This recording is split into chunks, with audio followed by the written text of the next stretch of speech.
I'm going to do a tasting for you today on a Spanish fig variety called Dama Gegantina.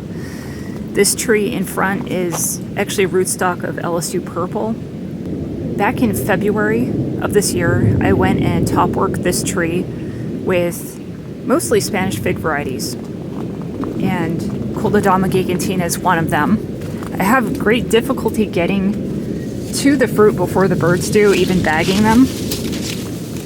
But fortunately, the bird populations are not as strong right now in my yard, so I do see a ripe fig that we can pick. If I hadn't bagged it, it definitely would have been gone by now. Here we can see the graft point. So it's healed up very nicely, nice and thick.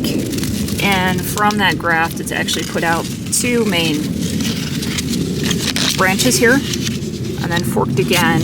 These branches are pushing about 8 feet from the ground, and you can see beyond the vigor of the branch, it does have quite a bit of fruit set. So this is a fairly productive variety. So Dama Gegantina, that actually translates into giant lady's neck, essentially. Now this fig that we can see here doesn't look giant, it's not huge, but then again, I do garden out in a desert climate, so our figs never get to their full potential size here. And unlike other regions of the country, we get practically no rain, and our humidity is somewhere wavering around 10% in general. So it causes the fruit to be more concentrated in general.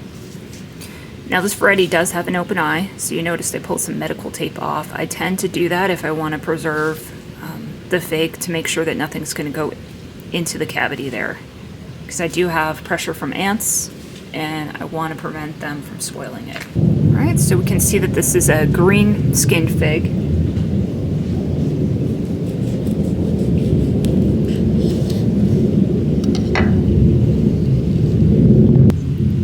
And a dark red pulp. On to the tasting.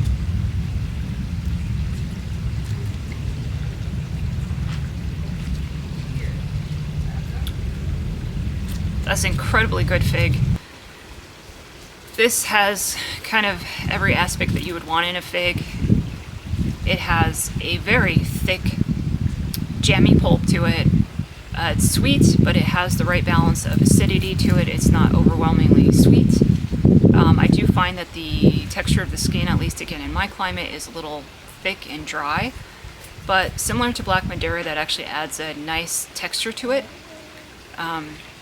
Gives that chewiness to the skin and also a lot of baked in kind of fruity flavors. But the sweetness is there, very strong berry. I'm getting more raspberry than anything else on a berry note. I've heard people mention, the pulp is like batter. You can just spoon it out almost. It's that dense, and I would agree. It carries that. It's not a loose pulp. It's not chewy, but it's got a thickness to it, which is kind of unusual. A lot of your figs are looser on the pulp and juicier. Despite the downside of the open eye and that I have to tape these to enjoy them, this is a really good fig. It performs well in our climate with that consistent watering. Really good taste, even though it's similar to some of the other berry figs that I grow. Like I've mentioned, it's really nice to have a lot of different varieties growing in your yard, because you guarantee then that any day that you come out, you essentially can harvest figs. And so not a whole lot of figs are ripening right now. This is one of them, Panache Tiger and a few others, so I'm really able to extend my season this way. But definitely a premier fig if you love berry figs and you like more of that balance, not just overwhelmingly sweet figs. This will definitely hit the mark for you. And I might even delve a bit more into the Dama family now that I've got the water dialed in to make these work well in our climate. Hope you enjoyed the tasting. Thanks for watching, and happy gardening.